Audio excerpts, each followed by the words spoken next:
think you've seen me in Josh Cahill's video, and it's about our flight from Kuala Lumpur to London.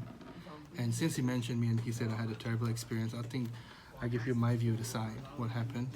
But what I experienced is not the same as his. He did say he got bullied. I wasn't bullied, but that's his experience. But from the beginning though, the plane was very clean. Everything was comfortable. The plane was clean because the plane was new. The seats comfortable, and like Josh said, the in-flight entertainment was also good. And I don't fly 150 flights a year, so I wouldn't comment the food. The food was for us was okay. But this is in the last two months prior to this flight. This is my 5th flight, and 3 was AirAsia, 4 was Asia, and 1 was on Malindo. Just on the services on the crew between the 5 flights, the most cold treatment I got was from this flight. The crew did their job well, but it was cold. There was no Malaysian hospitality. And the disappointing part for me was I had 2 friends that came with me, and one of him, his first time flying, his first time leaving this country, and so to come to UK and finish our degree. So I actually told him, you're Malaysian, fly Malaysian Airlines your first time. So it's pretty disappointing that he himself got cold treatment. I mean, the crew did their job well, but it wasn't Malaysian hospitality. I wouldn't say it's terrible for me because I didn't go through what Josh went through. I know he used the word terrible, but it wasn't terrible for me. It was very unpleasant for him, right? But for me, it was just cool. And Josh said he did had a good experience many times before, like Manila to Kuala Lumpur. I met him on the flight because I boarded early with him. Malaysia Airlines bought enriched members earlier, and I bought earlier. That's when I met him and had a chat. And he was actually telling me he had a great flight the day before on Manila and Kuala Lumpur and how it's going to be a good review. So I saw some comments who said he's gonna make a bad video anyway. I don't think it is that way, because he was telling me how good it was going to be, and he was hoping this will be a good flight too. And I met him again after dinner, the first services, and he told me in his whole video, his whole storyline was the same as what he told me on the plane. Like, he was approached by the purser and they said what's going on and talked to him. He looked very uncomfortable. Yeah, after that he looked a bit shocked. And I also saw some comments who were saying he's very unruly. No, he wasn't. He was very sober, very normal, very relaxed. And I spoke to him also after the second dinner, and he was very relaxed, very chill guy. He was very disappointed that that thing happened to him, because he actually really liked Malaysia Airlines. For me, I just felt the crew was a bit cold. I asked for drinks a few times, didn't come. I had to walk all the way to the back and get drinks for myself. And my friend, he asked for his headphones 3 times, never come. He didn't even get headphones at all. He just used his own headphones after that. He used his earphones after that, because the headphones never come. They asked 3 times. Twice was him, and once was my other friend. Never came. I wouldn't say it represents all of Malaysia Airlines crews. I had a good flight on Malaysia Airlines. It was just this flight. I don't know how the corporate structure of Malaysia Airlines is, but if a whole crew is cold, I think that speaks volumes about probably the higher ups needs to do something, or they need to change something. It was very bad. It was very unpleasant for me, because I convinced my friend to fly Malaysian Airlines because it's his first flight and he had a bad experience. I felt very sorry for him. Malaysia Airlines is a full service airline. We pay money expecting some quality. We know we're in economy, but we expect some smile and warmth, and we didn't get that at all. We pay for quality, but it was lacking.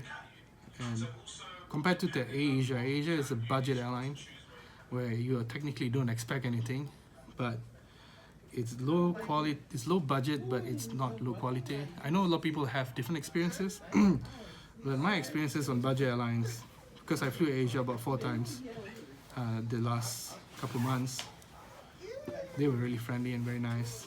Yeah. So I expected a full service airline like Malaysia Airlines will actually have a warmer crew. And that's really what I felt. But one thing that really struck me was during the second serving of the meal, I don't know which guy that Josh has is on his video because it's blurred, but the guy that served me meal is probably the same as his because we are C22, it's C27, and I didn't know how serious it was going on between him and the crew. I thought things were still going on okay, but I did mention to the crew that was serving us the drink, as the food. I said, you guys must be excited to have a YouTuber influencer on board recording you because I follow him, Josh Cahill, I follow Sam Choi and Butnick. I watch all their videos. I get excited about flights, and usually crews will be excited to have influencers on board. They always have a great time. But this crew wasn't. He actually said, when I said you guys must be excited to have Josh Cahill on board or an influencer on board, no, the crew said no, he's a bad person. That's what I heard. That's what my friend heard. He was very angry. He said no, he's a bad person. He just, yeah, the crew member was very flustered. But other than that, I think the crew did a good job. They just did what they did. But just for me, there's just no warmth at all. It's just very cold from the beginning. That's really it. But other than that, the plane was great. It was good, comfortable. I guess that's more credit to Airbus. But that's how I felt. It was very cold. It was 2 months ago. And I've thought about this for a long time. I really felt bad for my friend. It was his first flight. And he had very bad experience. Not very bad, he had a bad experience. So I hope that, Malaysia Airlines takes this and do better. With regards to my bags, it's a brand new low gel bag, and when I arrived in London, I realized my bag was a bit wonky. It didn't look right, it didn't stand right. Probably because it was thrown in the wrong angle, it wasn't handled well. And I saw my zip was broken. I don't know if you landed in Heathrow, but when you land in Heathrow, when you get your bags, you just keep on walking for a long time until you reach the immigration. And I just thought just the zip was broken. So when I went back I couldn't find any Malaysian airline crew or someone to complain to. But when I went back to the hotel, I couldn't open the other zip that was stuck to the lock. What happened was, only the zip was broken, the internal mechanisms of the lock for the bag was also broken, which means someone threw it in roughly on the side, which makes the internal part of the bag broken. And I emailed MH Insurance, and they told me to fill some forms, and I did. But I was told that if anything broken externally, like the bag, the handle, or the wheels, the locks, they wouldn't refund, but they were going to look into it first. And after a couple of emails, I got an email from another guy who said, now you redirect your issue to me. And I redirect my issue to him. It's a London email because he has a London address at the bottom. And after a while, he said, we're not going to pay for this. And I thought that was that. But then I emailed Malaysia Airlines a couple of days ago. I said, look, I paid for insurance. Don't you think if the airline not going to cover, at least the insurance pays, Malaysia Airlines insurance? And she mentioned to me that I did not fill in the form fully yet, which I didn't because I thought I only referred to that guy. And she mentioned to me like that is a totally separate company. So I will still fill in the form, and I'll probably get maybe or maybe not. I'll update you guys within 20 days after filling the form. But they did say if it's externally something like broken, they won't guarantee. From my understanding, the bag must be totally broken, like it cannot be used at all, then they'll pay for it.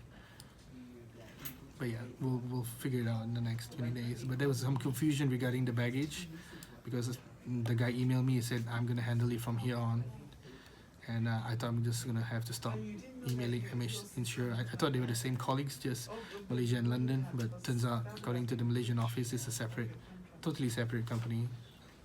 So this on the baggage, the saga continues, and I hope everything goes well. Thank you so much.